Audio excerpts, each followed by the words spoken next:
Welcome to Dejobnik, your command post for clarity and perspective.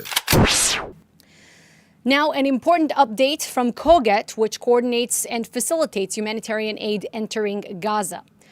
Under the direction of the government, in partnership with COGET, last night, 6 humanitarian aid trucks entered the northern Gaza Strip in a convoy from the World Food Program. They entered via the 96th gate on the security fence close to Kibbutz Be'eri. The United Nations World Food Program is the world's largest humanitarian agency. This was a pilot to prevent Hamas from taking over the aid, as they often do. Israeli security checked the trucks at the Kerem Shalom crossing. The pilot's results will be presented to the government. We have been taking efforts to facilitate more aid into northern Gaza. Over the past 2 months, 202 aid trucks arrived in the north of the Strip, the overwhelming majority of which were successfully coordinated with the private sector. Once again, we emphasize there is no limit to the amount of aid that can be delivered into Gaza. Moving to our northern border, yesterday, numerous launches crossed into Israel from Lebanon.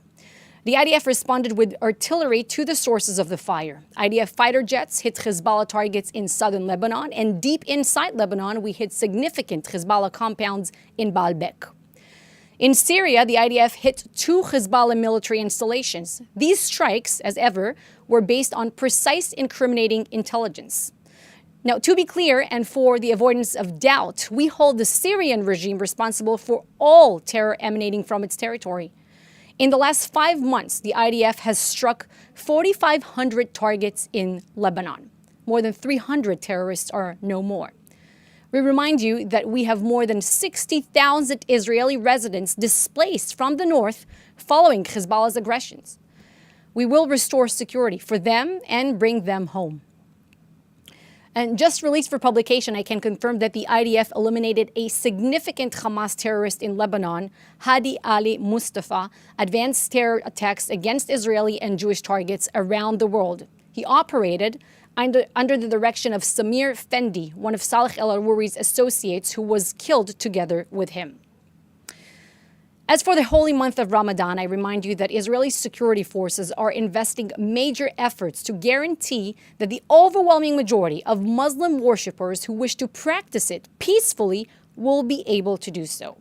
It is no secret that extremist terrorist organizations like Hamas and Palestinian Islamic Jihad are trying to inflame the region even further. They have called for attacks on Israelis and Jews during Ramadan. They prepared plans to attack us. Some of these plans were thwarted, like a suicide attack earlier this week. However, today, 2 Israelis were injured in a stabbing attack at the Jerusalem Tunnels checkpoint. An IDF soldier and security guard neutralized the terrorist. The assailant has been identified as Muhammad Abu Hamed, 15-year-old, from the adjacent Palestinian village of El Khadel. In another incident that took place last night, border police officers neutralized 5 terrorists who endangered the lives of drivers on the outskirts of Jerusalem. They threw Molotov cocktails toward the road at a moving vehicle. The terrorists were apprehended. And also last night, we saw violent disturbances in the Shoafat neighborhood in East Jerusalem, which endangered the lives of both security forces and civilians. Rioters used explosives, Molotov cocktails, fireworks, and threw stones. And that brings us to the end of today's briefing. I will now address your questions in the chat. Thank you, Tal. First question from David Clement at the News Forum. The EU's foreign policy chief, Joseph Borrell, accused Israel of using starvation as a war aim and compared it to Russia's conduct in Ukraine. Does the Prime Minister's office have a response to his comments? It's a false, outrageous accusation.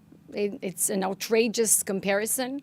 I just said in the briefing that, and we've been saying it for months, that there is no restriction on the amount of food and water that are allowed to be delivered into the Gaza Strip. Full stop. So, and we've been seeing that over the course of the past 5 months, Israel had facilitated the entry of more than 300,000 tons of food and water and medical supplies into the Gaza Strip. I think we're talking about more than 16,000 trucks. Again, there's simply no limit. And we try to better the mechanism of aid distribution across the Gaza Strip. Remember, Israel's mission in what pertains to the humanitarian aid to the Palestinian civilians is one. We inspect the trucks coming in, and we have excess capacity to inspect those trucks coming in. Whenever there's a backlog of humanitarian aid waiting to be distributed, it's on the Gazan side of the border. And we saw that by relying on certain UN bodies, so to say, the mechanism hasn't been functioning, hasn't been working as it should, because they were reliant on Hamas. And by the way, even the United Nations itself, a body called OCHA, which is the Office for Coordination of Humanitarian Affairs to Palestinians, had admitted in its own report that Israel has been taking efforts to increase the aid, and that last month there was an increase of there was a scale up of 48% of the humanitarian aid able to enter the Gaza Strip. So even the United Nations, by the way, itself says that Israel has been taking such efforts. But the absurdity of their report, I should say, is that they say that the distribution is problematic because of a diminished police presence in Gaza. But whose police? What was the police? That was Hamas. That is admitting by their words that they were reliant on Hamas distribution. So this is why we've taken creative new solutions to address this issue with international partners, with the United States and other international partners. And we've seen these air-dropped operations of humanitarian aid also reaching northern Gaza and other parts of Gaza. We're talking about there's this effort underway, the maritime effort, the pier in which we're coordinating with the United States.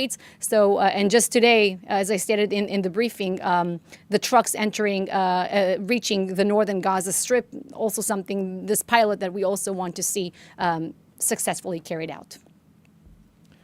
Thank you. Question from Joel Pollack at Breitbart News. Mm-hmm. What do you say to Americans who are concerned that American troops are being placed in harm's way now because of the war with the construction of the pier near Gaza? And does Israel think that the pier will become a permanent port? What I can say is that we are fully coordinated with the Biden administration on that. Next question. Thank you. That was the last question. Okay. Thank you. And that wraps up our briefing for today. See you here tomorrow. Thank you.